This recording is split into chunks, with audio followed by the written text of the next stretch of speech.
Good morning. Today I will be presenting to you a presentation based on a Foundations module that's been completed in EDUC 571. In this presentation, we will take a look at the role that technology plays in the 21st century classroom and how teachers and schools need to adapt. We'll begin by looking at the net standards that have been identified by ISTE, and we're going to specifically begin with the teacher standard of facilitate and inspire student learning and creativity. I chose a lesson from the website 21thingsforstudents.net. This website was located by using Teachers First. On this website, there are 21 different items that they have created lessons for that are going to help your student become a 21st century learner. Today, the lesson that I have chosen to help identify or meet this standard is one based on sharing of documents across cloud type of platforms such as Google Docs and OneDrive. Students are going to be engaged in writing, editing, and sharing their documents. The performance indicators that I felt that were addressed in this lesson were engaging students in real-world issues. In our class, we have to be able to share documents and information, and this is exposing them to that skill at an early age. The next indicator promotes student reflection using collaborative tools to reveal and clarify students' conceptual understandings, thinking, planning, and creative process. Now, while they're not getting into my necessarily content by using this lesson or doing this lesson, they are doing all of the other things. They are thinking, planning, and using a creative process to complete the tasks that are given. And lastly, of course, it's modeling a collaborative knowledge construction. It's engaging the learners with other students, with teachers, and we're doing it face-to-face in the classroom, but then they can also use that virtual environment and do it at home from their computers at home. And lastly, the rationale for me choosing this lesson was last year our school rolled out, shouldn't say rolled out, we began using something called Google Apps for Education. It was kind of a secret under the carpet type of thing that happened where we created Google accounts for all the students in the school system. Teachers that were interested in using it, if you reached out to the tech leader in the county and found out about this, you were then able to activate your students and have them use Google Classroom and other Google apps. What I found from doing this last year at the end of the school year is that third graders lack word processing skills, and they also lack file management skills. So I felt like this would be an excellent lesson to use to help kind of prepare them for the things that I want them to do based on the content I need to teach them. The next standard that I looked at was digital citizenship, and this was a net student standard. Also pulling from the 21thingsforstudents.net, I found a very extensive, almost like a unit on cyber safety. I love the lessons on this website because it starts out with a little vignette video that kind of engages the students. And then in this challenge, the students do what are called quests.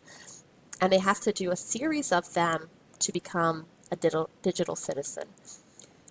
The performance indicator is advocate and practice safe, legal, and responsible use of information and technology. I loved that this lesson not just presented the information for the students, but had them synthesize it and do something with it. Once again, my rationale for doing this, my third graders, when they come to me, they rarely have used technology academically. And I think that we are missing out on those teachable moments early on in a kid's life when they're so used to just having technology handed to them and not being taught, well, how do I use it safely? How do I use it appropriately? We teach rules in school when we start the school year off. We need to teach also rules on how they're going to use that technology. The next portion of the presentation refers to the Future Ready Learning document, which was quite an expansive document, but really had some important details of what educators need to do to prepare students for being ready in our 21st century. The first point I want to hit upon is about teachers wanting technology, but they cannot be the only factor contributing to its effective use. Schools need to provide partnerships with teachers. A quote that I pulled from the document said, in fact, more than 2/3 of teachers, so 67% of teachers, would say that they would like more technology in their classrooms. And roughly half say that they lack training. Lacking of training is one of the biggest barriers to incorporating technology into their teaching. I have to agree with this wholeheartedly. Um, as a teacher, as a younger teacher in my school, I would love to use technology every single day with my kids, but I don't necessarily have all the training provided to me to do that. Our county gives us one professional development day out of the whole school year that's devoted to technology. And oftentimes we are presented with unauthentic learning opportunities for our students, and it's just not okay. I believe that we need more professional development provided to us other than just one day a school year. The second point that I found in the article was about assessing students. That has to become a part of this transition.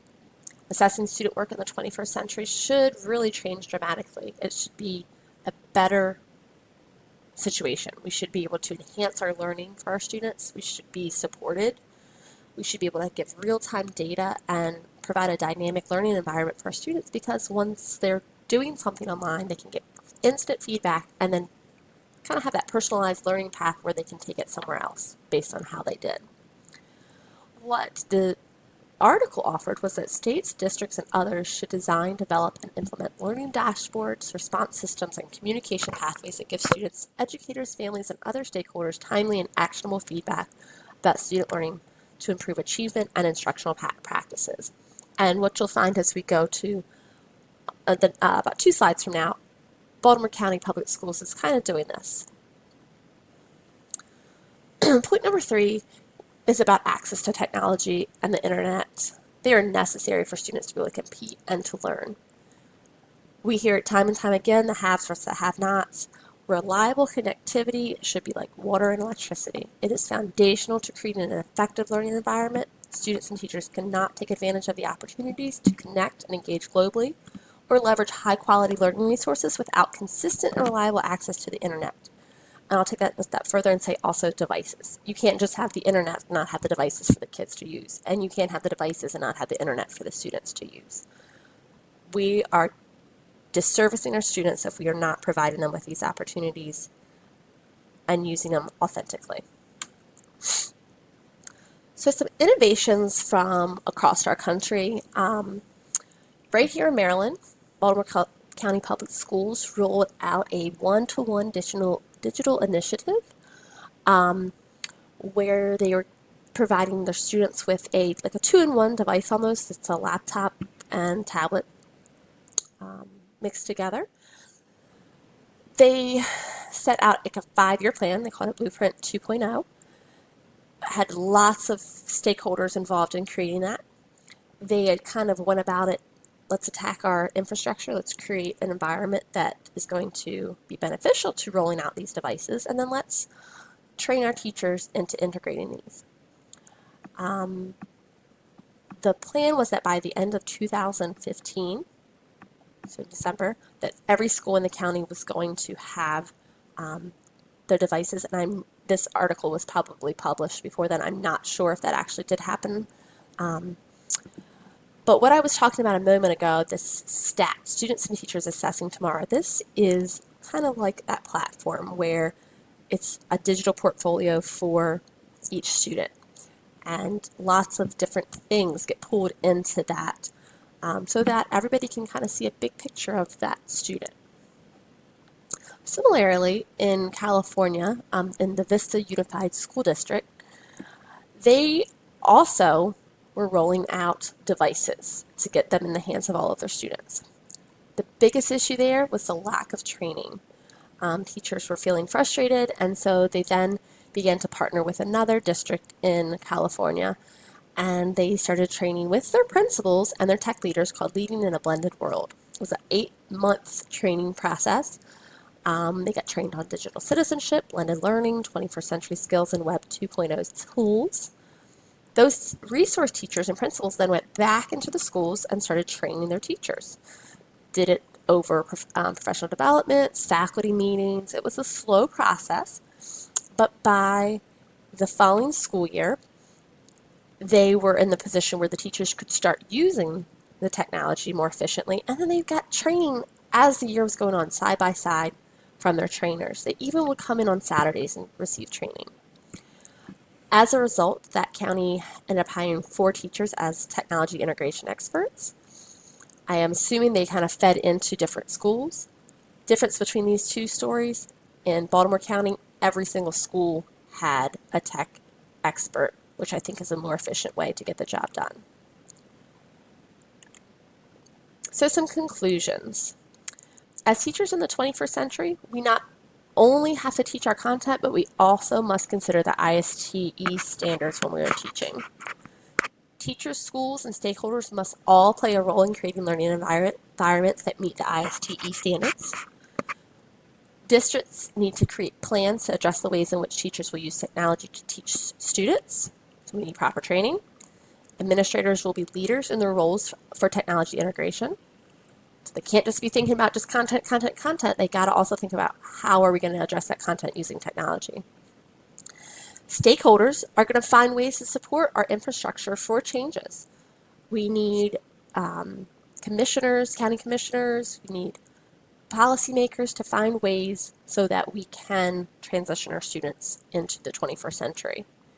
And then we need to be able to continually assess students and collect this data in digital portfolios that are going to show student growth. So here are my references for where our standards are located. The lesson, 21 Things for Students. Check it out. It's an excellent website. And then also the Future Ready Learning. Thank you for watching my presentation on the Foundations module for EDUC 571.